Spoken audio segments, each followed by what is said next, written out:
Thank you, Greg. I'm not sure if I've been over-ambitious in preparing this talk. Instead of doing slides, I've actually decided to try to build something live and actually deploy it for you guys to play with. We'll see whether or not that was a good idea shortly. So I'm going to try to be quick. When I tested this morning, it took me 45 minutes and I've only got 30, so I'm going to try to cut corners wherever I can. We all know, in theory, testing is good, and yes, I am using Emacs for my slides.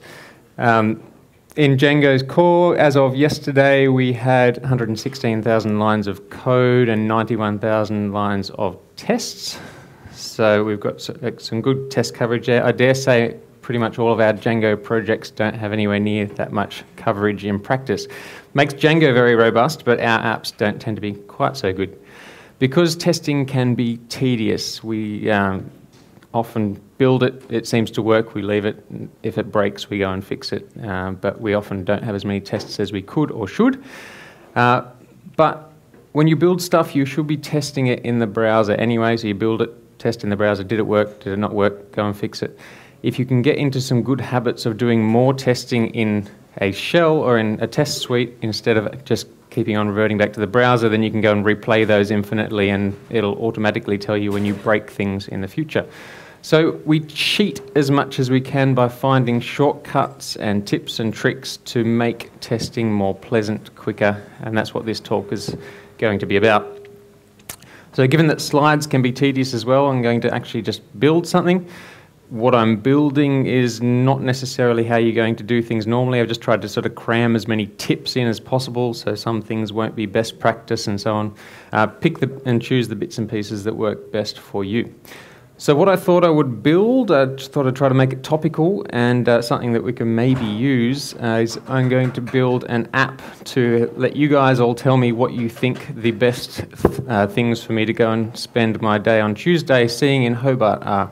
So make a list of your must-see attractions in Hobart, and you can all rank them, and whoever's, it'll aggregate based on the ranks and tell me, okay, I've got 1 hour left on Tuesday, I'm going to see this based on audience response. So, what I've prepared so far is a few requirements, an empty directory, and I've already initialized my virtual env so that you don't have to wait for that to download. But I should have access to this. I'll create a project and let's make manage.py runnable. My project is valid, good. If I try to test, it will not work because I need a database engine. So let's open up our settings. Now the beautiful thing about this is I'm not actually going to use SQLite, but if I tell it I'm going to use SQLite, it's not going to save to a file, it's going to do it all in RAM for my testing. So that will at least let my tests run, and it'll let them run very quickly. Okay, now see all the wonderful tests I've written already running, which are actually all the contrib ones, which I don't actually want to run. But they do, and they do so fairly quickly. What I'm going to actually want to do is test my app, which I haven't created yet. So let's say start app, and let's call our app must see. And I could try to test that, but I better install it first.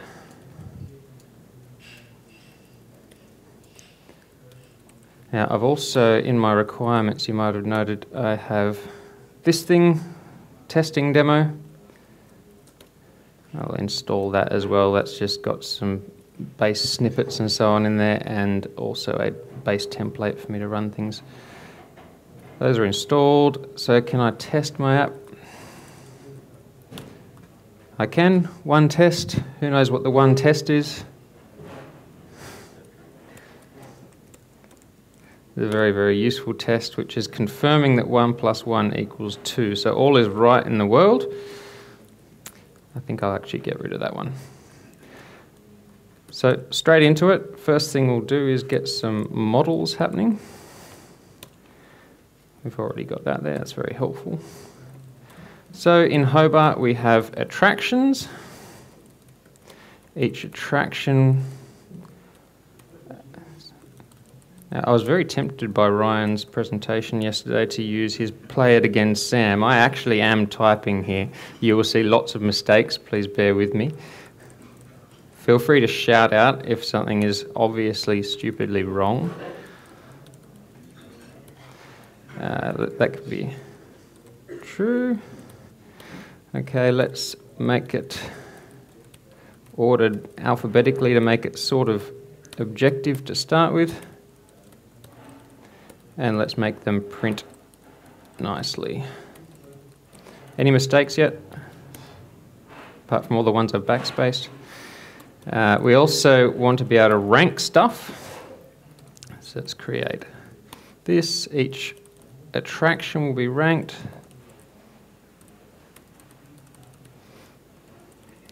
And let's make a related name because those are cool.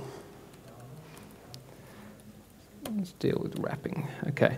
I won't get you guys to log in and email authentication and all that sort of stuff. So instead we'll opt for, let's go with a session UUID.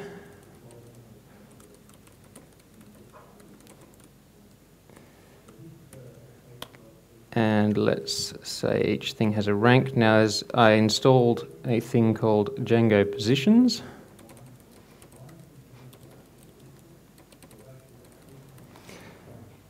And we have a position field here. We say null equals true. So each person for each attraction, or for each session for each attraction can rank their things, preferably only once. So let's say unique together attraction and session. Okay. Now, the good habit I like to get into these days is actually, before I even go and put this in a database, I'll go and run some tests to make sure it works. That way I'm not creating it, doing an initial migration, migrating again, and then rewinding them all and compressing and so on. So I'll actually go to my tests now and see if this worked. So let's say we want to test this position thing I just created. First of all, we're going to want some models. We could use fixtures. I'm not going to. I'll talk some more about that at the end. What I'm going to also do is make something so I can do this really quickly. So I don't know if you've checked out the central business district yet. I haven't much. If I make a function here, which takes a name of the attraction and a URL which can default to blank, and we can just say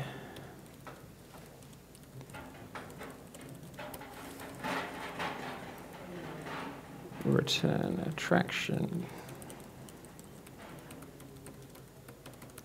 Okay, so that's nice and quick. How many people have been to Mona so far? A few. I went last time I was here. What else can we have? I'm a big fan myself of single malt whiskey. Oh. Okay, so I'll save references to those so I can use them later on. So let's also make a helpful method function up here for ranking stuff. This attraction with this session ID. And a rank that will default to null.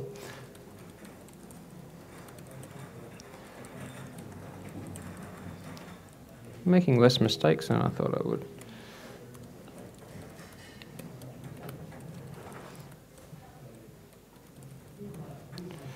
That's telling me my line is too long. That'll do. Okay, so first test. If I go and say rank, well, like I said, I like whiskey. Rank lark. And let's make a fake session ID of A for now. And theoretically, let me move that up for you.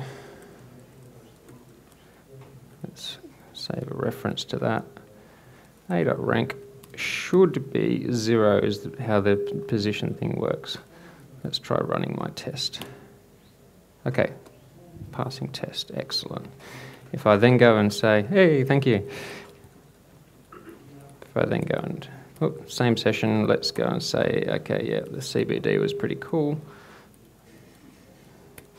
Let's rank that as well. Without actually specifying a rank, it should come in as by default as number 1 underneath. Yes? Yes. And let's do it once more. Let's say that somebody else also likes that.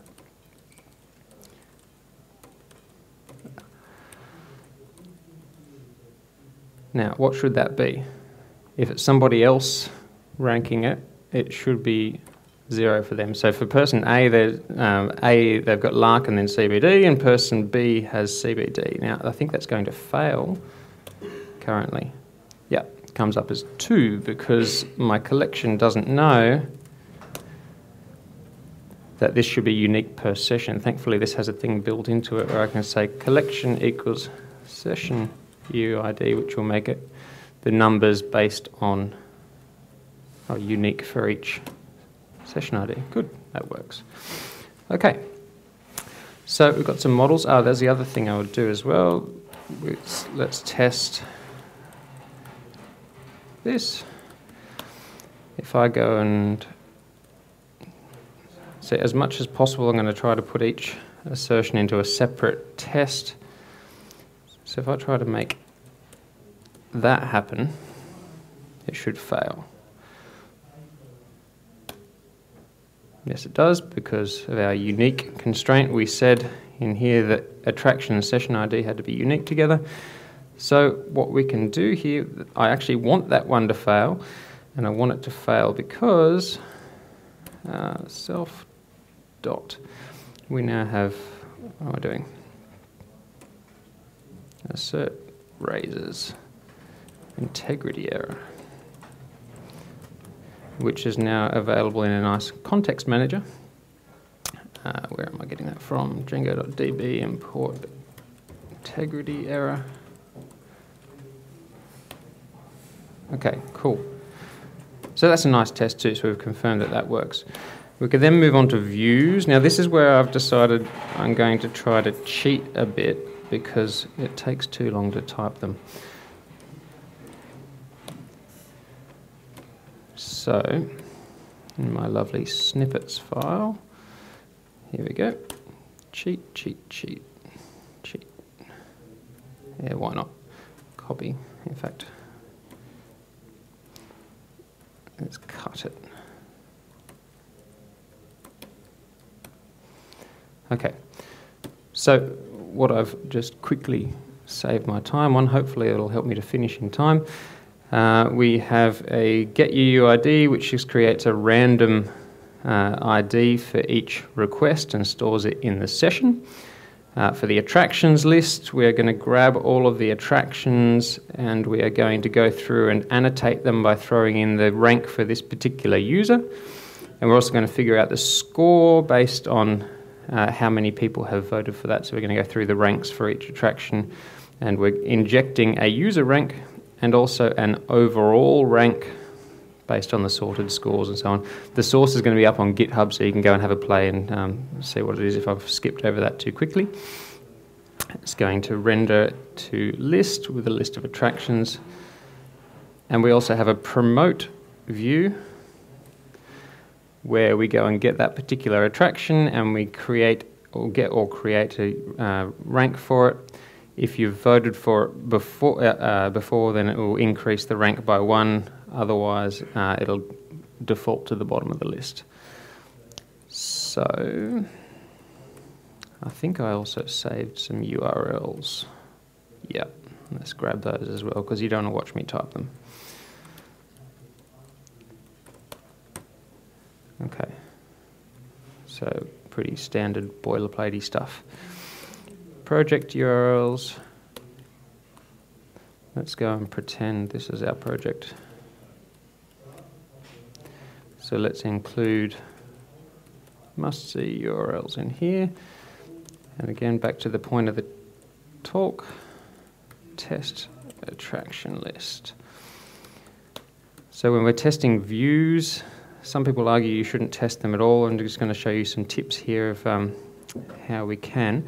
So the test case has a client built in where I can reverse. I think I called it list. I better get reverse.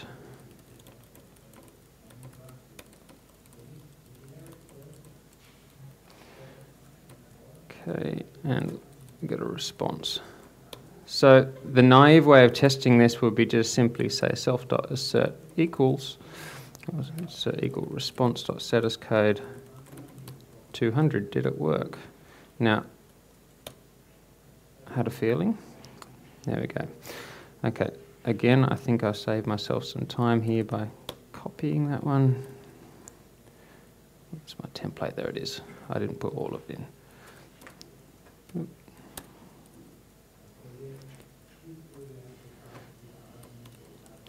So must see. Let's go and create a templates directory.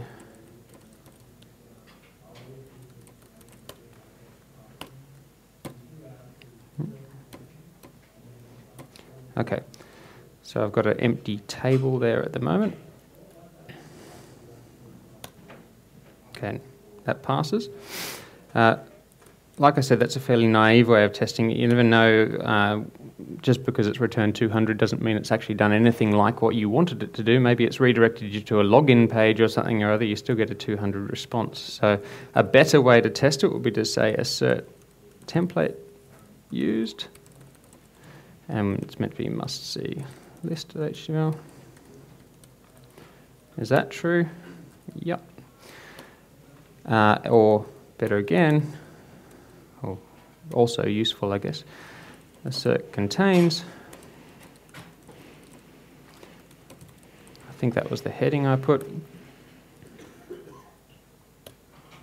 Yeah. So there's a few things you can do to test your views like that. We also might want to have a look at what was actually in the context. So we could say response.context attractions, and what should they be? They're sorted in alphabetical order to start with, and I had CBD, Mona, and Lark. If I can remember my alphabet, CBD, L comes before M, doesn't it? Okay. Now that's going to fail at the moment. Anyone see why?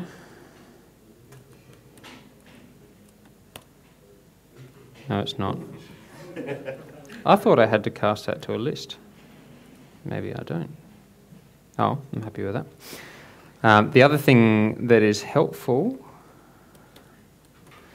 is this little method called assert query set equal, which is designed for taking a query set and also a transformation function, like, for example, let's return the attractions user rank.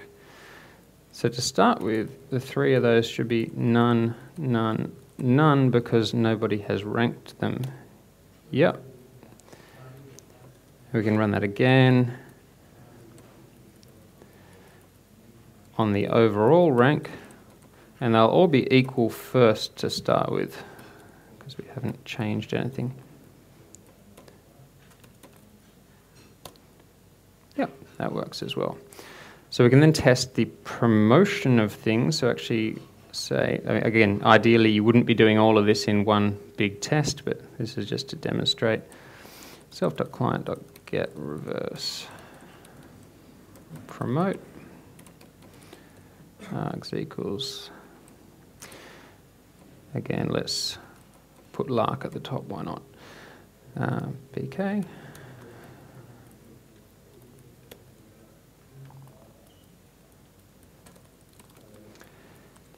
Now, a couple of things we can do here. Okay.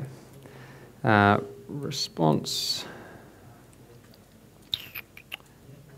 Okay, we want to make sure that works. So we can say self.assert redirect is another useful one you can use. Response, we want that to redirect to the list. Does it? Yes, it does. And we could also then make sure it actually works. So quick way would be to go and grab all of that again.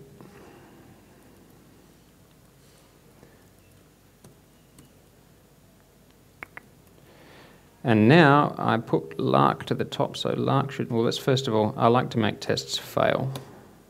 Yeah, that's cool. Just reassures you if everything passes, it's too good to be true. The other thing you can do here is I've just gone and gotten a response which has redirected, so I've actually got no context in it. So I need to use a little handy argument here, follow equals true, so that it will follow the redirect and actually grab the context from that. Okay, and we can see, yes, because I haven't updated the order here, so Lark should move itself to the top, CBD should move itself down. This should actually now be 0, none, none, and this should actually be 0, and those two will be equal second, if I'm thinking through that correctly. Yeah, cool. Okay, so that works. A few other tips as well, so that's fine. To get this ready to actually deploy, which I'm running out of time to do, we need to install South. I'm fairly happy with the models now. Again, I've been able to test them all out, muck around with them before I've actually gone and created a migration. But I can schema migration must see initial. Now, like I said, I'm not actually going to bother migrating that locally. I'm going to do it on Heroku. Let's go to my snippets again. So a couple of useful things I'm going to put in my settings, which I'll talk you through.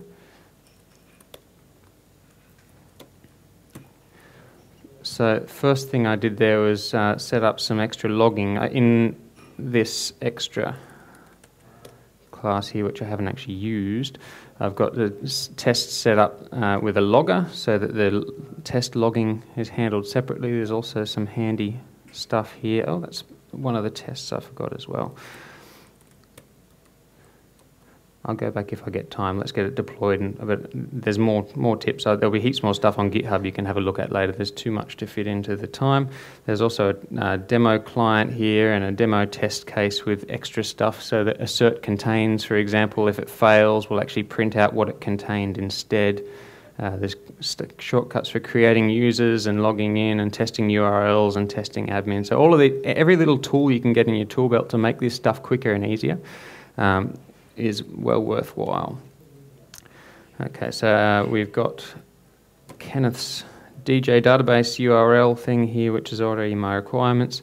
It can be helpful to have a little testing setting to detect if you are in testing mode, to do things conditionally in your settings. I'll talk more about settings later. We must be getting close to being able to deploy here. What else have I got in my snippets that I've forgotten to handle? Got the template in there, admin, yeah. Okay, so yeah, in order for you to actually use it, I'm going to need to put some attractions in, so we'll need admin. Where'd that admin class go? Yeah. Cut. Must see admin.py. Throw that in there. Now the admin's not going to work. Let's, again, failing tests are awesome.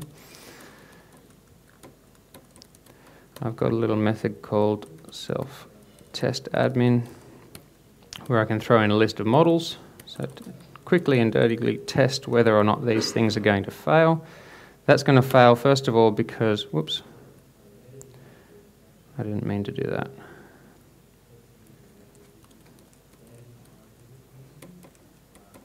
Running out of time rapidly.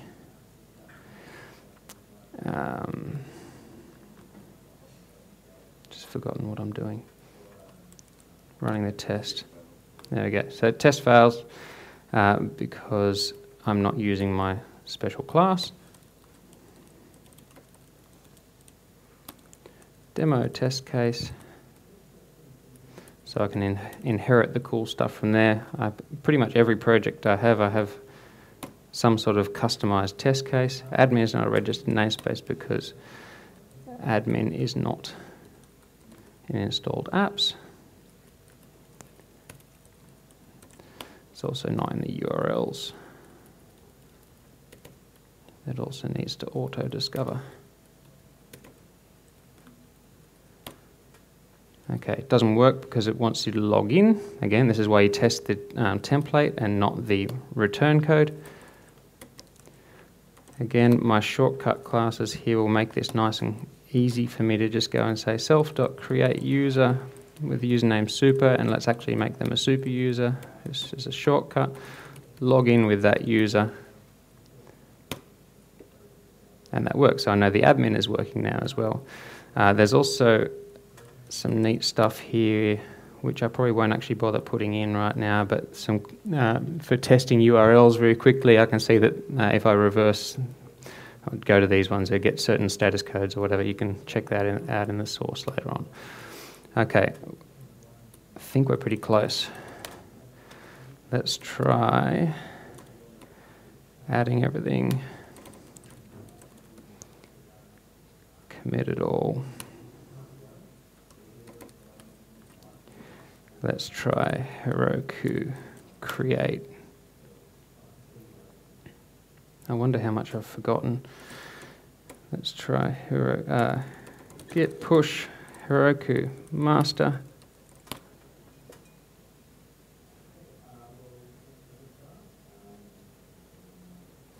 Okay, if that's working, it should take a little while to deploy. Okay, cool. So I'll do that. Summing up. Again, this is all on GitHub. You can check it out. First thing I would recommend is actually reading the Django testing manual. The documentation is excellent. There's all sorts of stuff there that you probably haven't used. I've found some neat stuff there too. This is some very good talks from PyCon US you can check out. Unit test 2, discovery. How are we doing over here? Still going. Again, read the links. I don't have time to go through all of them. Live server test case is very cool for doing Selenium, JavaScript testing and so on. Actually checking out Django's source is also a good idea. Actually explore the client and test case, customize them in your projects, build shortcuts in so that you can do things much more quickly. Keep up to date with all the new things that are coming out. In Django 1.4, we've got some very handy methods which do cool stuff. The stuff that's inherited from unit test is very helpful. The stuff you can use for overriding settings within your tests is very helpful. Again, no time to go through all this, but it's all up there for you to check out. Coverage is cool. If I get a second, I'll do coverage as well. We're going almost there. How long have we got? 60 seconds? Okay, cool. Let's say Heroku run bash. So far, so good. It'd be a miracle if this works. Okay, let's say Python manage.py syncdb. Yes, please. Let's make up a fake password and migrate and open. Okay, we are online. Admin. If I can remember the password I just made up. Come on, good. Let's go and add an attraction. So this I knew the admin worked because my test had already proven that the admin worked. Let's make a bunch of attractions.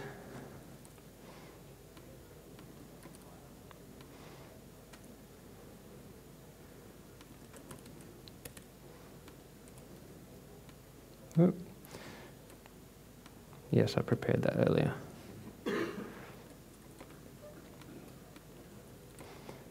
Okay, I'll add some more there later.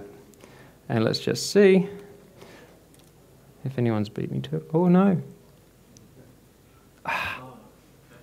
Oh, you know what I didn't do? I did not fill out my template here. So theoretically you would have the attraction with its URL in there. I'll do this in a second anyway. I think I'm probably out of time, but you get the idea. When you put those in, I'll do that. I won't waste your time with it now, but it'll be ready in 5 minutes and you can have a play and you can all muck around with it. But is that me out of time? Yeah, I won't finish up. Thanks very much, Simon.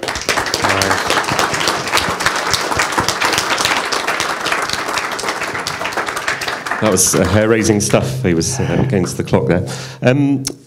We've got time for a couple of questions. Make your way to the centre aisle and I shall run to you, but I think you pretty much covered everything. Here we go. Oh no, if someone else. Thanks. So you mentioned that testing views, some people say you shouldn't do it. Yeah. Why should you and why shouldn't you? What are the arguments for and against that? Well, ideally, you've got everything tested. I mean, you shouldn't be doing too much stuff in your views anyway. So you should be unit testing your models and so on, and your functionality elsewhere. Sometimes you can put too much stuff in the views, but yeah, certainly with functional testing and with Selenium and stuff is a good case for running through your views and making sure everything actually works from the user's perspective. But yeah, I think it's good also with the covering your URLs at least, hit the views, at least make sure that they're not giving 500 errors. It's a very easy way to save yourself some embarrassment.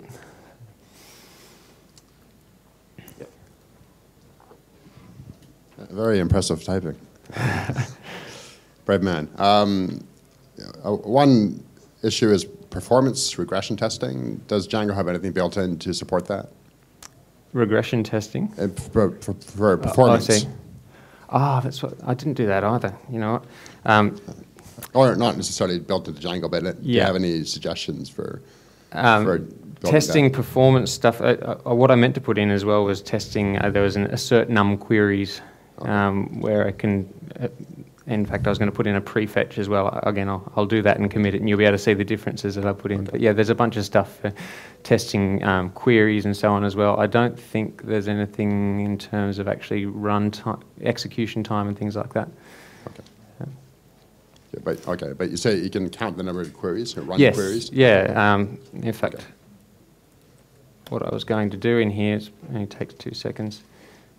Is where we have that list, I was going to say with self.assert num queries, quick question for the audience is how many queries should that take? We have one query to get the attractions and then one query per rank, per attraction to get all the ranks out. So that's going to be 4.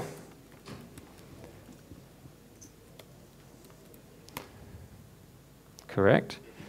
But what can be better is if I then go and actually say prefetch related, which is new in 1.4, which will get one query for the attractions, one query for the ranks, and that should now fail because it took only 2 instead of 4. So that's some of the sort of performance testing stuff you can do, which is pretty neat. Sure. Well, I mean, that's a proxy for the user's performance. Yeah. Okay. No, very nice. Okay, thanks. Thank you. Any other questions? Yep. I saw you used the testing client there. What are your thoughts on the testing client, starting up the whole stack, as opposed to using the request factory thing, which just allows you to test the view as a function? That's right, yeah. I mean, like I said, this was just for demonstration purposes. There's a lot of stuff I did that was not right and that you wouldn't do in practice. You'd want to try to isolate stuff a lot more. You'd want to make it more unit tested, separate as much as you can. And also the speed. It's not practical to run a test like this. It's going to have a huge amount of database overhead, especially when you're running in, it's okay in SQLite, but if you're actually going to test against your database, which you should, this would run appallingly badly, and which is where I would recommend you check out those 2 PyCon US talks are actually very good in covering that sort of stuff, so have a look there for more. All right, that's all the time we've got for questions, but thanks very much, Simon, and let's all give him a round of applause.